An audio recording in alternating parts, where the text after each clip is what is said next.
E aí, apostadores de plantão, eu sou o Black e vamos para os palpites dessa quarta-feira. E o primeiro jogo dessa quarta-feira é entre Bordeaux e Saint-Étienne. O Bordeaux é o 11º colocado com 18 pontos. Nos últimos 5 jogos soma 4 empates e 1 vitória. O Saint-Étienne é o 6º colocado com 26 pontos. Nos últimos 5 jogos soma 3 vitórias, 1 empate e 1 derrota. Melhor opção, casa, e o mais arriscado, menos de 2,5. E o segundo jogo de hoje é entre Lyon e Rennes. O Lyon é o 3º colocado com 28 pontos. Nos últimos 5 jogos soma 2 vitórias e 3 empates. O Rennes é o 14º colocado com 17 pontos. Nos últimos 5 jogos soma 1 vitória, 2 empates e 2 derrotas. Melhor opção, casa, e o mais arriscado, mais de 2,5. E o terceiro jogo de hoje é entre Reims e Toulouse. O Reims é o 9º colocado com 21 pontos. Nos últimos 5 jogos soma 2 vitórias, 2 empates e 1 derrota. O Toulouse é o 15º colocado com 15 pontos. Nos últimos 5 jogos soma 3 empates e 2 derrotas. Melhor opção, mais de 1,5, e o mais arriscado, casa. E o quarto jogo de hoje é entre Strasbourg e PSG.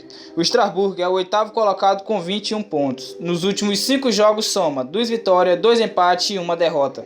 O PSG é o líder do campeonato com 43 pontos. Nos últimos 5 jogos soma 3 vitórias e 2 empates. Melhor opção, fora, e o mais arriscado, mais de 2,5. E o quinto jogo de hoje é entre Fulham e Leicester.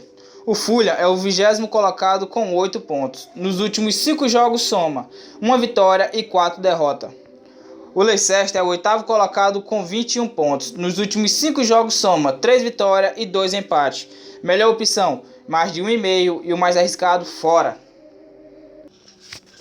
E o sexto jogo de hoje é entre Everton e Newcastle. O Everton é o 6º colocado com 22 pontos. Nos últimos 5 jogos soma 3 vitórias, 1 empate e 1 derrota. O Newcastle é o 15º colocado com 12 pontos. Nos últimos 5 jogos soma 3 vitórias, 1 empate e 1 derrota. Melhor opção, mais de 1,5, e o mais arriscado, casa. E o penúltimo jogo de hoje é entre Tottenham e Southampton. O Tottenham é o 5º colocado com 30 pontos. Nos últimos 5 jogos soma 4 vitórias e 1 derrota. O Southampton é o 18º colocado com 9 pontos. Nos últimos 5 jogos soma 3 empates e 2 derrotas. Melhor opção, casa, e o mais arriscado, mais de 2,5. E o último jogo de hoje é entre Manchester United e Arsenal. O Manchester United é o 7º colocado com 22 pontos. Nos últimos 5 jogos soma 2 vitórias, 2 empates e 1 derrota.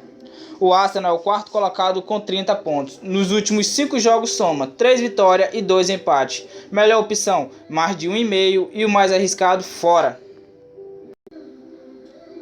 E o bilhete pronto de hoje é Arsenal para ganhar fora, Tottenham para ganhar em casa, Everton para ganhar em casa, Fulham e Leicester, jogo acima de 2,5, e PSG para ganhar fora. Você pode estar fazendo esse joguinho aí com 5 ou 10 reais, que dará uma grana muito boa. E se gostou do vídeo, vai logo deixando o like, se inscreva no canal e não esqueça de ativar o sininho. Fui!